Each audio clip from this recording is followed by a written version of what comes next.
Welcome back to Amazin But True, our New York Mets podcast from the New York Post. Jake Brown here alongside former Met Nelson Figueroa. Follow us on Twitter at Amazin But True, at Jake Brown Radio, at Figgy and Y. Andrew Hart's here alongside of us on a Labor Day. Happy Labor Day, everyone. We are laboring our way through the day indeed, as everyone's getting crunk today, except for us. We are sober and working. And Figgy, I got to say, two great purchases I have. This shirt, a Buffalo Exchange special, is a Sandlot little tribute. And then this Mets Willets Point station behind me for $45 I got at a street festival in Astoria today. A couple of nice buys, wouldn't you say? Not bad. You've done worse. I can tell you that. It's no home run crunch, but at the same time, yeah, I think it's time to start spending your money wisely, Jake. Yeah, unfortunately, that has not happened any of my years of my life. The Mets didn't spend their money wisely at the trade deadline, and in some ways, it's hurting them right now. A rough weekend. Pun was not intended there, but it worked pretty well when I said a rough weekend. Wow. Nicely done. But listen, the highest of highs, you go out and beat the Los Angeles Dodgers 2 out of 3 games. You show them who's boss. You play Timmy Trumpet live at Citi Field. You nearly sweep the damn series. Everything is good. Everything is grand in the words of the Muppet movie. And then the weekend comes along. Friday's great. Oh, National. We'll sweep these bums. We'll sweep these bums out of town. Saturday comes, and then Max Scherzer leaves the game after 5 innings. The bullpen implodes in the ninth inning. They lose 7-1. Sunday comes along. Cookie comes back, and he implodes, and the Mets lose 7-1 again. They lose a series to the last place Nationals. And a lot of fans on Twitter, Figgy, are panicking. I'm not going to be one of them. I'm not one of them. It's a new year, new me, new owner, more positive Jake. I'm not worried yet. It's the lead is still a game. They're still in first place, and they get the pathetic Pirates. And I know the Nationals are pathetic too, but you have winnable games ahead, and then you have the Marlins, while the Braves will have to go out west. So listen, not time to panic yet, Mets fans. Figgy, do not panic. Mets fans, do not panic until this lead is relinquished and they are in second place, either a game back or worse. This team hasn't shown us reason to panic. Everyone wants to say, same old Mets. Look what happened last year, every year in the past. This is a different team, Figgy. They have a different manager, and they have still not lost 3 days in a row. Now, that couldn't come to fruition because Monday was rained out. But Figgy, let's just take a deep breath and realize good teams lose to bad teams. The Dodgers have lost a series to the Nationals too. This isn't just a Mets thing. It was just a rough weekend. Yeah, it's just a rough weekend, and then if you want to, look at it and deep dive and analyze all the different things that happened this weekend. Yeah, you had Scherzer come out early. You had the bullpen got a little exposed, and that's something that we know is a Mets weakness. And it's not necessarily the back end guys. It's not anytime you hear a trumpet or even Lugo, Ottavino. Ottavino's been unbelievable. 34 straight games of just dominance, and these are the guys that you're counting on to rally and keep this team in first place. But at the same time, you got to find a way to get to that situation. So when these starters come out early and you're thinking, all right, who's up next? They have guys on the mend, Megill being able to be that long man and be able to eat up 2 innings in a dominant form and get the ball to, the back end of the bullpen. That's going to help immensely. They have a bunch of different options. There's a bunch of different ways that they can, move this rotation around. And if they want to go a 6-man rotation, that's something that I don't think Met fans would sit back and go, oh no, what are we doing right here? I think it is something that could help this team, because each and every night out, for that night only, you have a guy that's capable of putting up ace type stuff, ace type numbers, or guys who have been aces in their careers, at several different points. So I'm not worried about this Mets team. The hitting over those last 12 games, they went 6-6. They only scored 36 runs. So that's, do the math. It's very simple. 12 games, 36 runs. That's 3 runs a game. And they still went 6-6. So this team was built on pitching. And right now you're going against the Pirates, and your scheduled starters are Taijuan Walker, Jacob deGrom, and Chris Bassett. I like my chances right there already. And these Mets bats will break out, and hopefully break out in a big way where everybody can have a huge sigh of relief. The problem is that when the Mets win, the Braves win. When the Mets lose, the Braves win. I know that doesn't seem possible, but every time you look back and it's the Braves are constantly finding ways to take advantage. Every time the Mets lose a game, they find a way to win a game and they climb back in the standings, and they're very, very close. They're right there at one game. So I'm not going to panic if they're a half game out of first place and they're in second place and we're still in the first week of September, Jake. So I think right now you're hoping that this team just gets back on track. A little reset here after the poor performance over the weekend. You get a reset in Pittsburgh. There's not much to do and get in trouble with. So I like my chances, and I feel bad for the Pirates on the next 3 days. Yeah, and that's like usually you say win series, it would be huge if they could sweep. Now, doubleheaders are hard to sweep, but when you got, your best pitchers on the hill, you should be able to do so. So Mets really should sweep. They should really go 5-1 this week, versus the Pirates and the Marlins.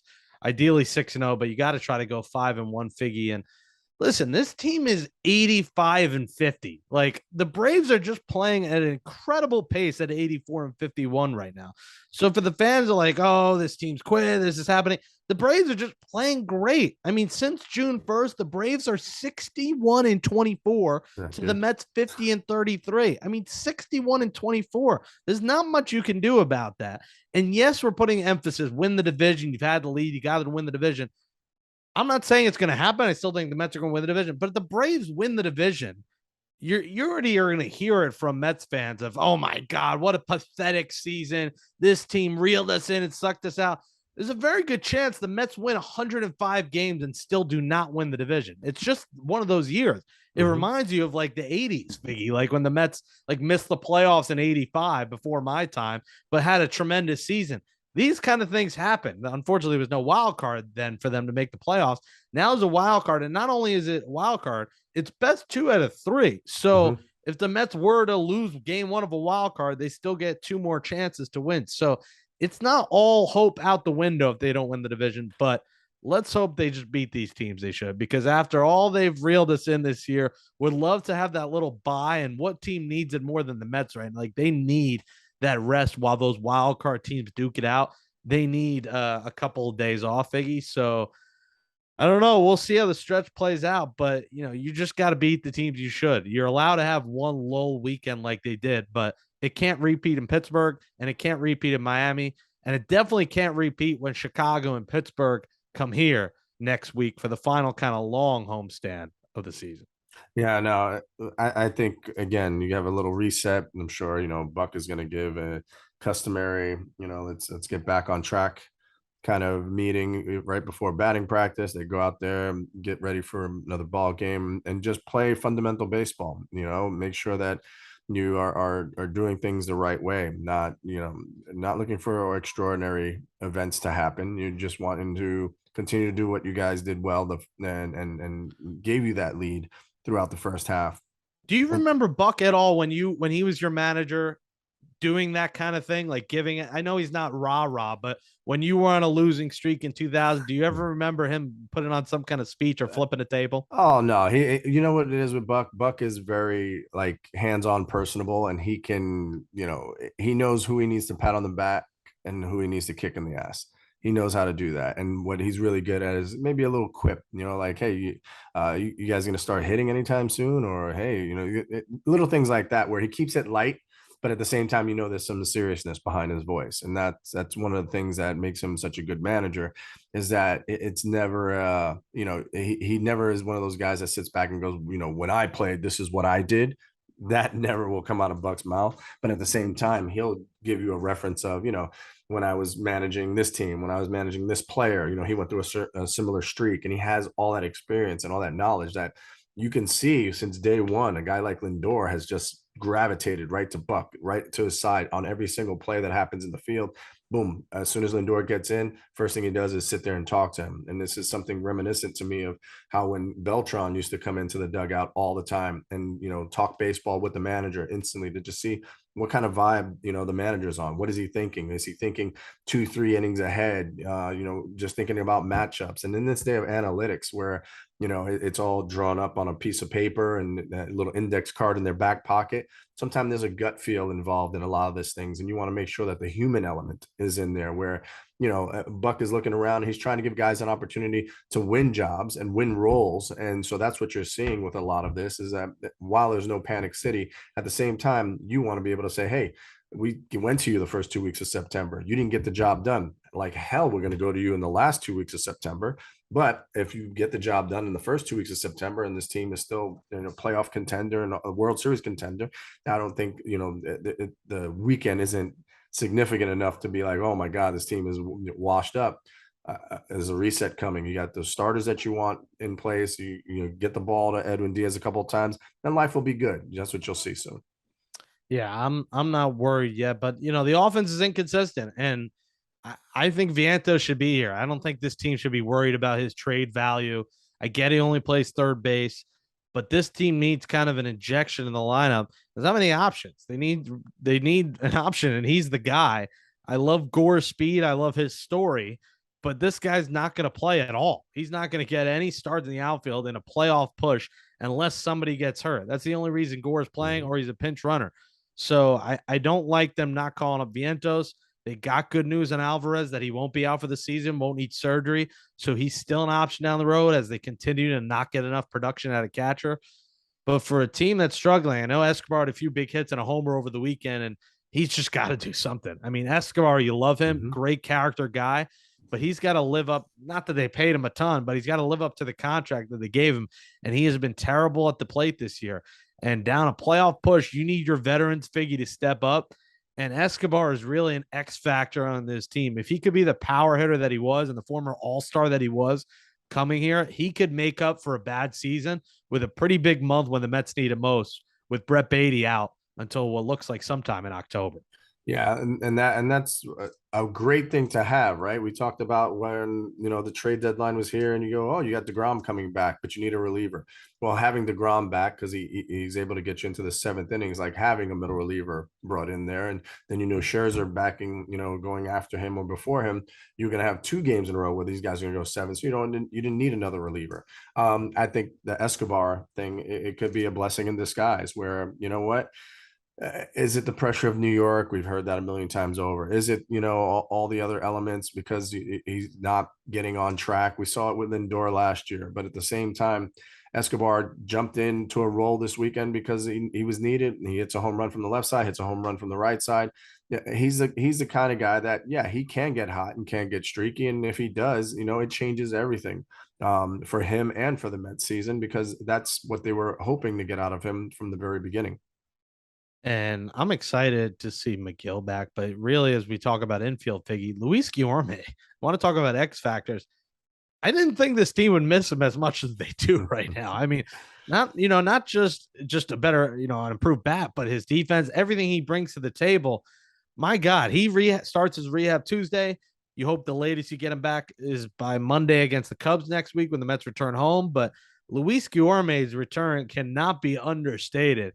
He is an important factor. And when you get to that bottom of the lineup and you got to get through him, who is going to give a long at bat, a guy who's famously given whatever it was, 20 pitch at bats and will stay up there and while work counts, tire pitchers out.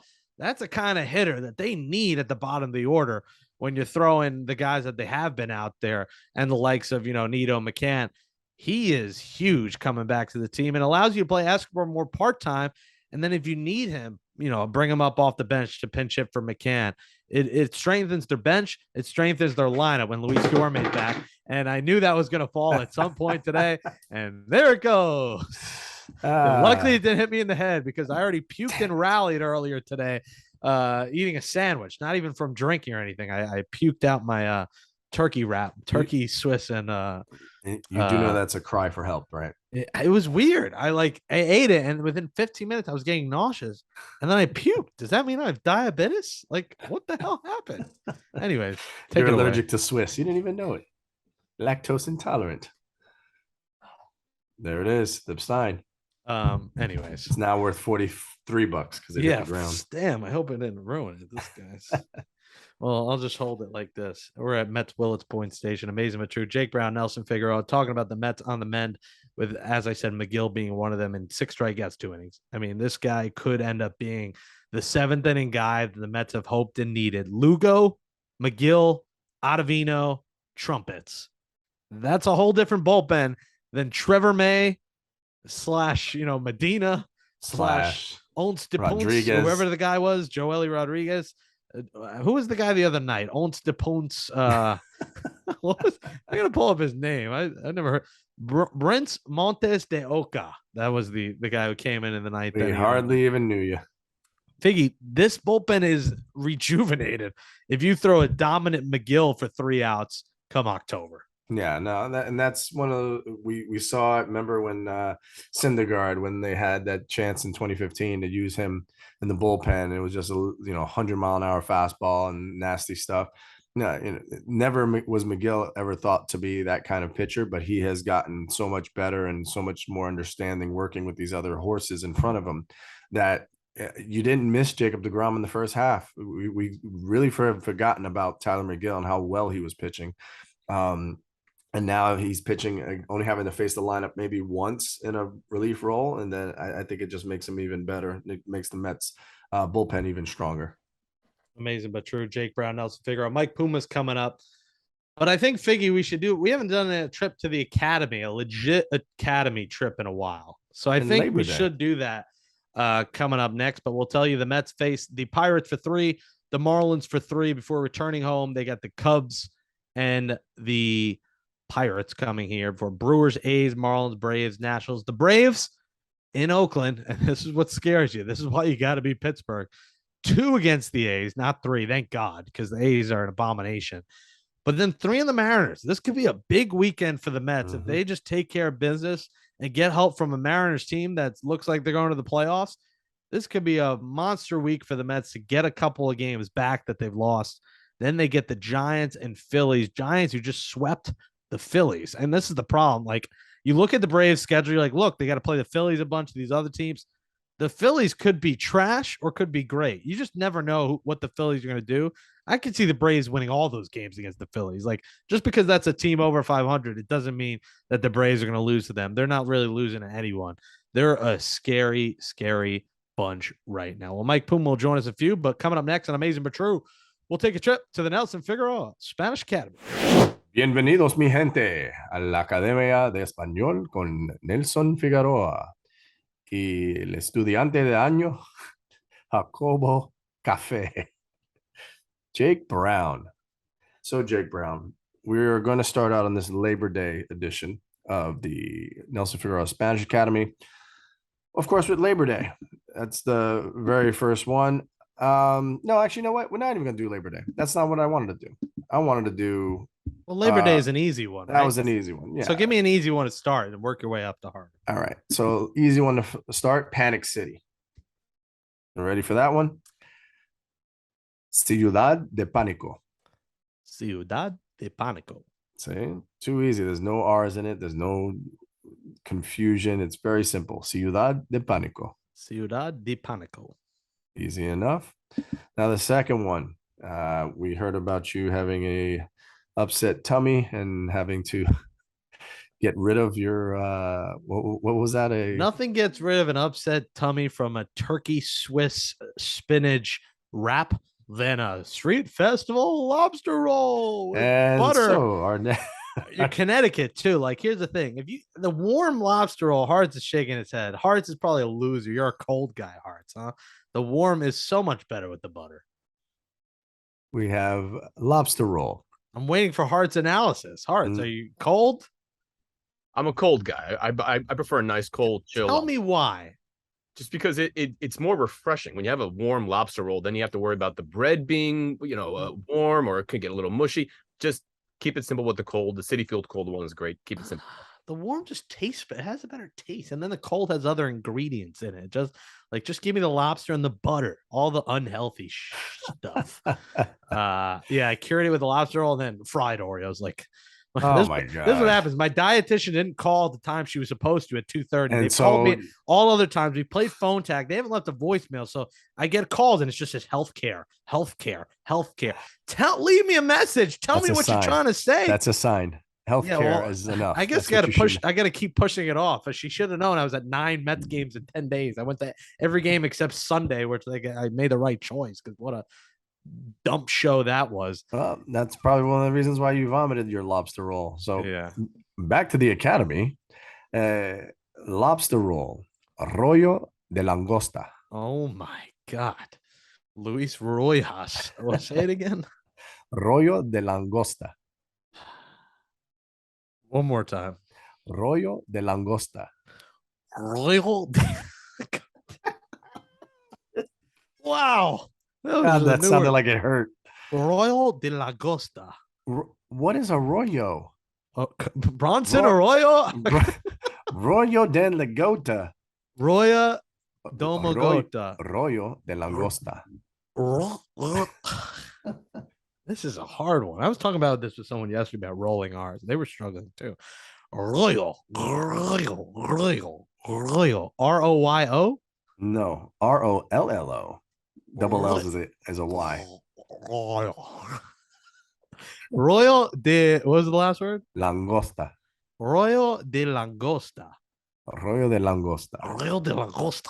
Oh, such a Watch Hearts. Hearts, your turn. You're laughing at me. Watch it. Royal de Langosta.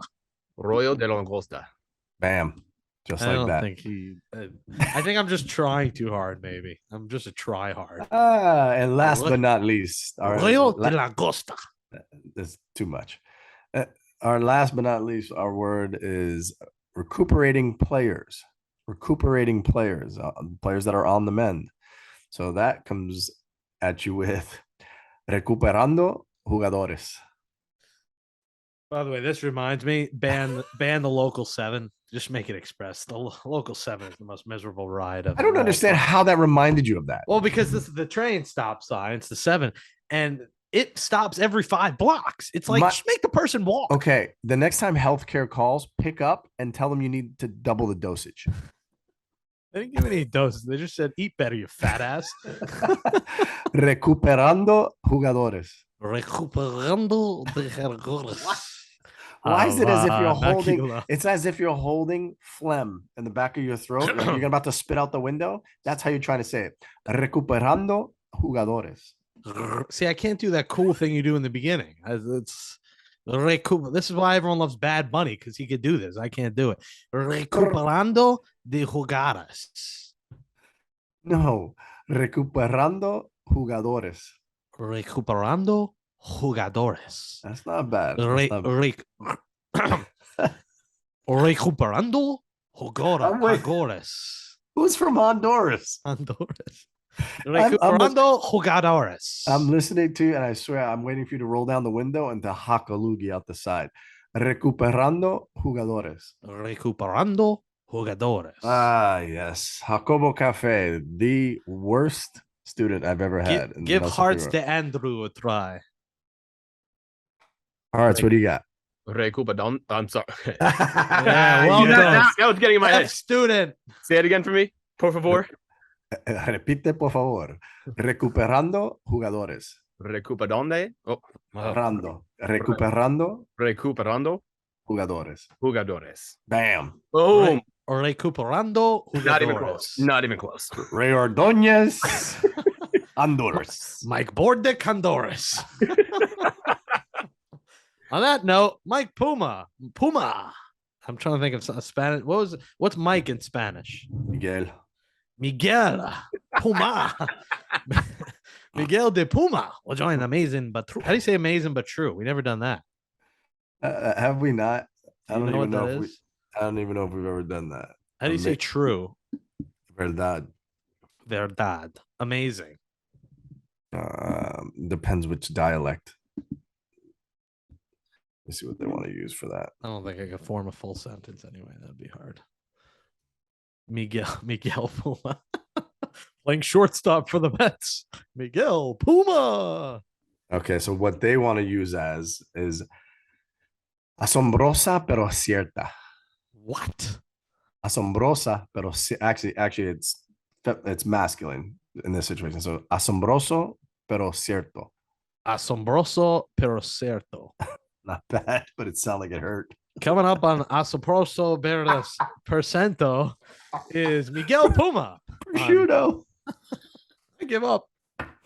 All right, joining us now after a nice vacation. He's back and in the saddle is Mike Puma, Mets beat writer for the New York Post at NYPost_Mets. Read his stories in the Post and NYPost.com. You got some color, Puma. How was the beaches in Maryland? It was nice. Yeah, I got a little color down there, down the beach, the pool. The kids did some parasailing, played some mini golf, walked the boardwalk. Good week away. Productive.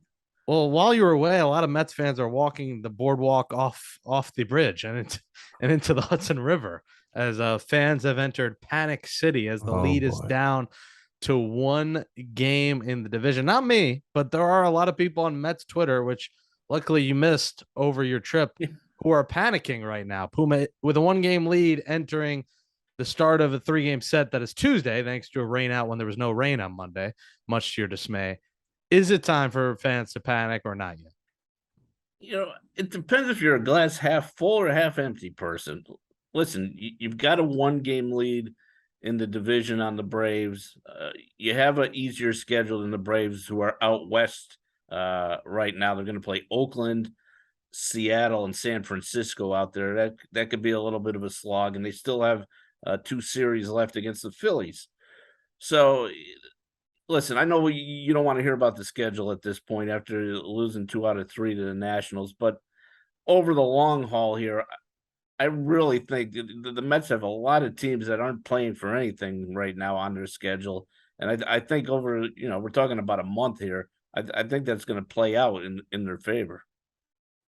I'm not particularly worried. I think that's the biggest thing is you're not hearing panic from the players. You're not hearing panic from the coaching staff, the front office. There's no panic. I think we were introduced to what's the worst case scenario if the starters aren't able to go deep into games, if they have to be pulled out sooner, and the liability that is the bullpen when you don't get to Diaz as quickly as you can.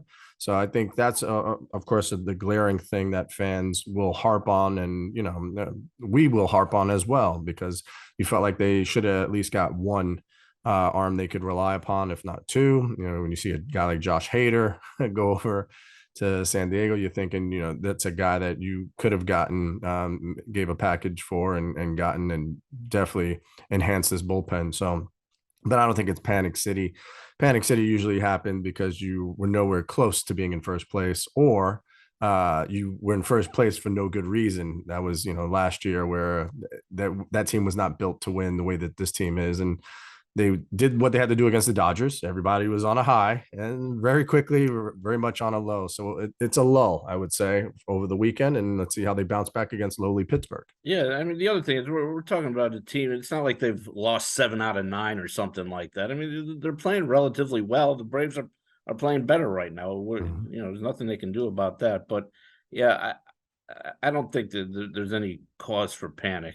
And what the other thing is, they still have the safety net of the wild card. Now, obviously, you want to win the division, avoid playing those extra wild card games if you can. But worst case scenario, you're getting in as the wild card. So to go full-fledged panic, I think that you're going overboard at this point.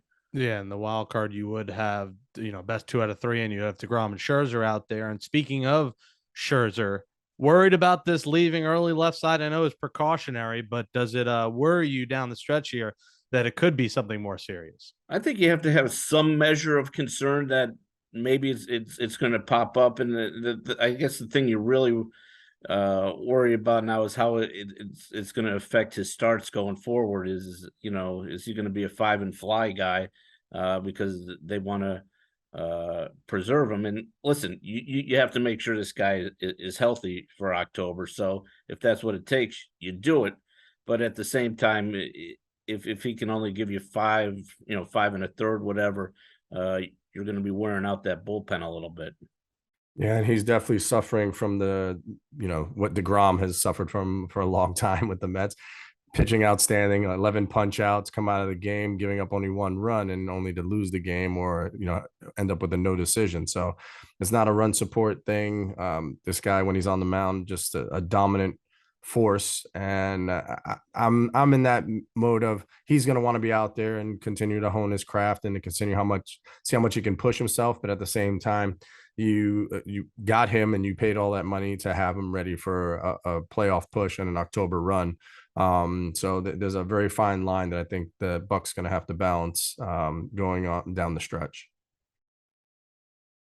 Mike Puma is with us, NY Post_Mets on Twitter. Follow him there. Have you had the only other thing we should worry about is if the Mets have too much Permanente Bros and have the runs during the game on Tuesday? What say you? Have you had your Permanente Bros yet?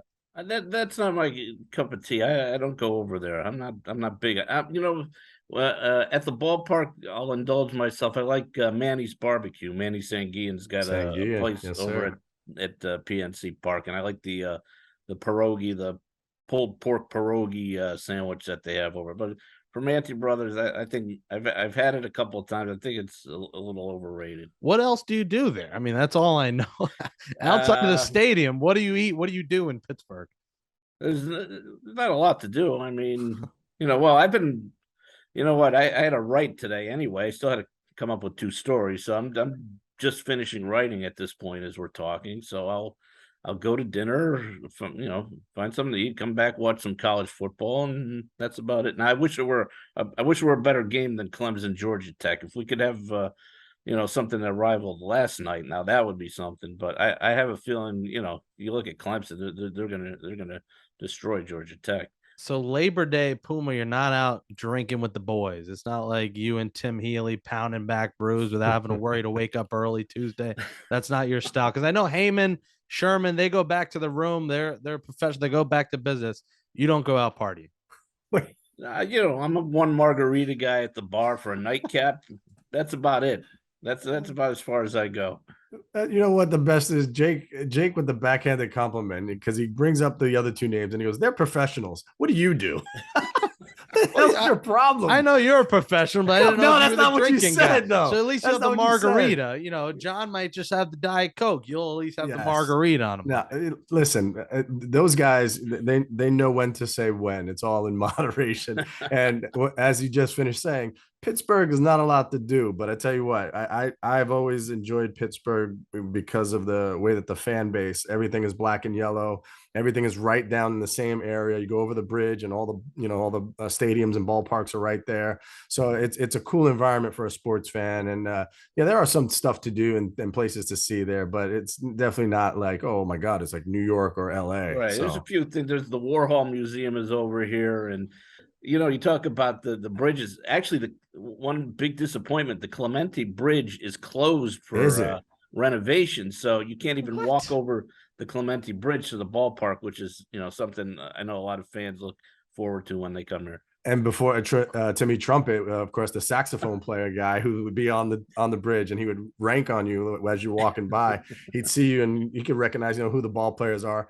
He would be playing his saxophone and people are tipping him. And if you walk by him, he'd be like, "This just in on ESPN, cheap ass ball player doesn't want to give tip to saxophone player." That's great. Oh, he would wear you out because he see you every day. He'd say hi to you. I was walking across with my wife and daughter in the carriage, and this guy the whole time is just playing it. As soon as you walk by, he has to little quip out each and every time. So that sucks that the Clemente Bridge isn't open. That's one of the perks is being able to walk downtown from downtown across the bridge and take in the ball game.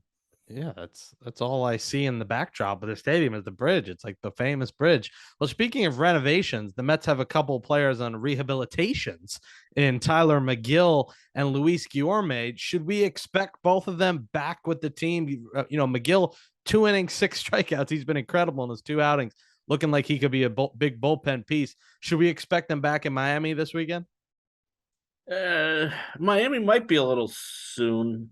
I think by the next homestand we can probably expect them, but I'm not going to rule out Miami, but I think they're leaning toward the next homestand. And both of these guys are going to fill needs. Obviously, Guillorme was playing so well before he went down, and he'll slot back into the third base mix, obviously, and they can kind of pick and choose when they use Escobar and Megill. Just they have to, bottom line is they have to find a couple more arms here or at least one more arm in that bullpen, and Megill gives him that chance. And we'll see what they do with him, if they want to make him a multi-inning guy or if he's just going to be a one-inning guy. And the other guy I'm keeping tabs on a little bit, Joey Lucchesi. I think if they decided to bring him up, he could really fill that lefty relief role that Rodriguez has been so up and down in. Yeah, what's his status? Is Lucchesi rehabbing right now? He's been making rehab appearances down in the minor leagues. He's pitched at least two, maybe 2 or 3 times. Like I said, I'm coming off vacation, so I'm a little fuzzy on some of these details. But it's been 2 or 3 times he's pitched in the minors so far. Oh, yeah, I think he's a good piece to have back. I think all those guys, if you can, a guy like Megill, where we saw a velocity increase, since last year, even when he was put in a starting role, hitting 98, 99 miles an hour. If you can harness that as a bullpen guy, but being a bridge guy to get to the back end guys that you trust, you trust a guy like Megill, you trust him coming into a game, being able to pitch as if it's the first 2 innings of his ball game, again, keeping him fresh, being able to use him maybe every 3rd day. I think that's a great weapon to have, because I don't know if you just, slot him in and replace somebody, or like we said, if you want to take it easy on a guy like Scherzer and, make it a 6-man rotation, even that's something that is something that I don't know if they are willing to go with it, but it's something that if you're going to monitor these guys' workloads and their innings, then you throw Megill in there and you don't worry about him, because he was one of the biggest workhorses for this team in the first half. Yeah, and the other thing too we got to look at is where David Peterson might fit into the equation here now that Carrasco's back, and provided that your 5 starters are healthy, does Peterson kind of figure into it somehow? Yeah, it's going to be interesting how they work it. The other interesting question, and it still puzzles me, Puma, maybe you could help. And I know Epler gave, wish-wash wording about Mark Vientos not coming up, and position availability or whatever the word terms he used. I don't know. That might have been while you were on vacation, but why is this guy still not here? I know he only plays 3rd base, but the Mets have not been good at 3rd base with Guillorme out. And I guess it won't matter once Guillorme's back, with Beatty out to what looks like to be the playoffs. Maybe he's back in the playoffs. Vientos is crushing it. Like, to me, it seems like they don't want to hurt his trade stock going into the off season, but it seems like a no-brainer that he'll be up here, even though if he is up here in September call-up, he wouldn't be available for the postseason roster. Yeah, and that could be part of it, what you said about not wanting to hurt some of his trade value. But the other thing you look at is, how does he fit here? Now, if you bring Vientos up, who are you getting rid of? Well, Gore. I mean, Gore's only here as a pinch runner. I mean, I like him. Yeah, but that fills a need. A pinch runner, backup outfielder. Yeah, that type of speed is game-changing, game-ending type of speed late in the ball game. So, I mean, if you're bringing up Vientos, you're basically saying goodbye to Ruff, and I don't think they want to do that. There's got to be a spot for him. I don't know. There's got to be something. Ruff has been terrible. I mean, that trade is looking worse by the day, and the prospects they gave up have been tremendous. Ruff hasn't looked good, but I think if you're bringing Vientos here, it's at his expense, and I don't think they want to go down that road. Interesting. I like Gore. I just think for a couple of weeks, and then maybe give Gore do you think Gore is going to be on the playoff? Like, what do you see those final playoff roster spots looking like? Because it's 26 or 28 for playoff. No, it's back to 26 for 26. postseason. So okay, yeah, that's going to be something interesting. I haven't even given much thought to the postseason. We got a while. That's fine. Yeah, yeah, I mean, Gore, but Gore does a couple of things where he gives you a backup outfielder, and he gives you that speed. It's something you don't have otherwise if you send him back. So. And he'll be the greatest stat in sports history. 3 teams, 3 World Series rings, 0 at-bats, potentially. If he doesn't get an at-bat in September, it would be an incredible story. Before we let you go, do the Mets hold on to win the division? What do you see playing out down the stretch here?